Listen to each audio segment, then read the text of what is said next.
Alors salut à tous les parieurs, j'espère que vous allez tous très bien et bienvenue dans cette nouvelle vidéo de Paris Sportif. Et aujourd'hui, on se retrouve ici pour parler de pronostics anglais car je vais vous donner dans cette vidéo mes 10 pronostics Première Ligue. Comme d'habitude, si vous souhaitez que je continue chaque week-end de vous donner mes points de vue sur les grands championnats majeurs, n'oubliez pas de lâcher un petit like et de vous abonner à la chaîne YouTube. Pour ceux qui ne me connaissent pas, moi c'est Thomas, je suis dans les paris sportifs depuis 10 ans et rentable depuis 2017. Et pour cela, j'utilise uniquement une stratégie pronostic sécurisée de type chance double, paris remboursé, draw no bet, home no bet, away no bet, les paris over-under sécurisés ainsi que les paris handicap. Je suis également le fondateur et directeur de la société Mentor Prono dans laquelle j'accompagne et propose l'ensemble de mes pronostics à tous les parieurs qui le souhaitent. Donc si vous souhaitez en savoir plus, recevoir tous mes pronostics et consulter mon bilan depuis 2017, tout se passe sur mon site mentor-prono.fr, vous avez le lien et les informations du site dans la description de la vidéo. Comme chaque semaine, on fait le bilan des pronostics de la semaine passée. On commence par les résultats secs 1x2 et là les résultats ont été moyens. On valide la victoire de Tottenham, Liverpool et le nul de Brighton. Ensuite, j'avais proposé les victoires d'Arsenal, Wolves, Manchester qui a fait nul contre Chelsea. Pareil pour Manchester City et West Ham et ensuite la victoire d'Aston Villa qui a perdu contre Leeds. Mais comme je le répète assez souvent, je vous déconseille les pronostics en sec car on le voit chaque semaine que les pronostics sécurisés sont bien plus intéressants sur le long terme. Et donc le bilan pour les pronostics sécurisés, donc double chance, draw no bet, home no bet et away no bet, on a là un superbe ratio de 7 pronostics sur 10 gagnés ou remboursés. Je vais maintenant vous donner mes pronostics, le score que j'envisage et les pronostics sécurisés que vous pouvez placer sur les matchs. Comme je le précise chaque fois dans mes vidéos, ce sont uniquement des points de vue, ce ne sont pas des pronostics à jouer en score exact et ce ne sont pas forcément des pronostics que je joue personnellement. Je le redis, mes pronostics, ceux sur lesquels je place de l'argent, sont disponibles sur mon site. Bien évidemment, je vous conseille de parier en sécurisant vos pronostics et j'explique tout ça dans cette vidéo. Si les cotes du double chance et du draw no bet de l'équipe que j'ai sélectionné sont inférieures à 1,50, il vous faudra donc placer un pronostic home no bet ou away no bet pour faire gonfler la cote. Et si dans les trois cas, la cote reste faible, il ne faudra pas parier sur ce match. Pour le match d'ouverture de cette 7e journée, l'équipe de Wolves reçoit Crystal Palace. Et pour ce match, on a là deux équipes identiques au niveau du classement et des statistiques, classées à la 8e et 9e place. C'est 6 matchs, 3 victoires, 1 nul et 2 défaites des deux côtés. À domicile, je donnerai l'avantage à Wolves pour ce match qui me paraît tout de même supérieur, 1-0.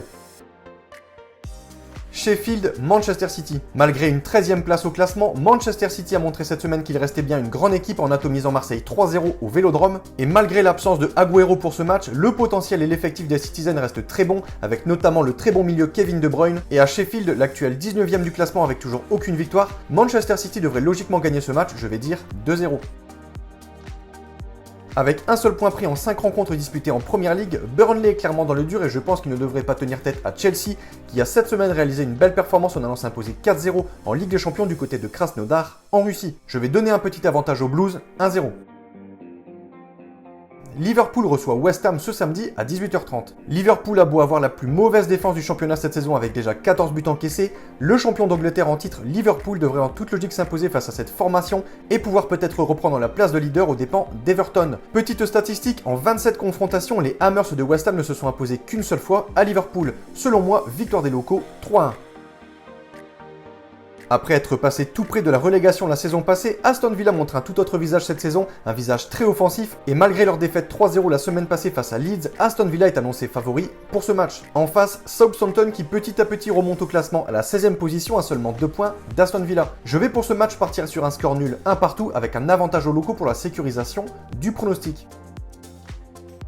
L'actuel leader du championnat, Everton, se déplace chez les Magpies de Newcastle. Défait la semaine passée à Southampton 2-0, les hommes de Carlo Ancelotti devront aller chercher des points ce week-end pour espérer conserver leur place de leader et ne pas la laisser à Liverpool. Mais Newcastle à domicile est une bonne équipe et devrait bien se défendre. Je vais également partir sur un match nul de partout avec un avantage à Everton. Très belle affiche ce dimanche, les Mancuniens reçoivent les Gunners d'Arsenal. Décevant en ce début de saison, les coéquipiers d'Anthony Martial se sont très bien repris et ont totalement inversé la situation. Victoire à Newcastle 4-1, à Paris 2-1, puis cette semaine en Ligue des Champions face au leader de la Bundesliga Leipzig sur le score énorme de 5-0. Arsenal de son côté a légèrement marqué le pas en s'inclinant 2 fois en 3 matchs à Manchester City et à domicile face à Leicester. Manchester est en forme et devrait en profiter pour battre Arsenal, je vais dire 1-0. Tottenham, Brighton. Clairement, pour ce match, les Spurs sont bien sûr favoris et petite statistique, Tottenham est une équipe bête noire pour Brighton car ils n'ont jamais pris un seul point lors de leur déplacement à Tottenham. Mon point de vue, victoire des locaux 2-1. De retour au sein de l'élite cette saison, Fulham peine à se mettre au niveau de la Première Ligue, actuelle lanterne rouge du classement. La formation n'a récolté qu'un seul point en 6 matchs. Ils reçoivent ce lundi le 17e West Brom qui n'a toujours pas gagné un seul match non plus, et ce sera l'occasion pour les locaux de pouvoir espérer signer leur première victoire. Je vais donner la victoire à Fulham 2-0. Belle affiche pour clôturer cette journée de Première Ligue. Coaché par le maître tacticien Marcelo Bielsa, la belle équipe de Leeds reçoit Leicester qui alterne entre le bon et le moins bon. Mais en regardant les statistiques, Leeds est clairement meilleur lors de leur déplacement à l'extérieur et à domicile, les résultats restent très moyens. Et pour Leicester, idem, ils réussissent mieux lors de leur match à l'extérieur. Difficile à pronostiquer, je vais dire un partout avec un avantage à Leicester pour la sécurisation du pronostic. Donc voilà pour mes pronostics, n'oubliez pas de lâcher un petit like et de vous abonner à la chaîne YouTube. Et je vous conseille une dernière chose, si vous souhaitez gagner au paris sportif et être rentable sur le long terme, il faut parier sur les meilleurs bookmakers, ce qui vous permettra d'augmenter considérablement vos bénéfices. J'utilise personnellement le bookmaker Pinac et dans cette vidéo, je vous explique étape par étape comment parier sur ce bookmaker. Vous avez le lien de cette vidéo dans la description. Pour conclure cette vidéo, je rappelle à toutes les personnes qui souhaitent recevoir l'ensemble de mes pronostics que tout se passe sur mon site mentor-prono.fr. Vous avez le lien et les informations du site dans la description de la vidéo. N'hésitez pas si vous avez des questions à me contacter via la rubrique contact de mon site. Et sur ce, je vous souhaite à toutes et à tous une très bonne journée. Je vous dis à bientôt. Ciao, ciao!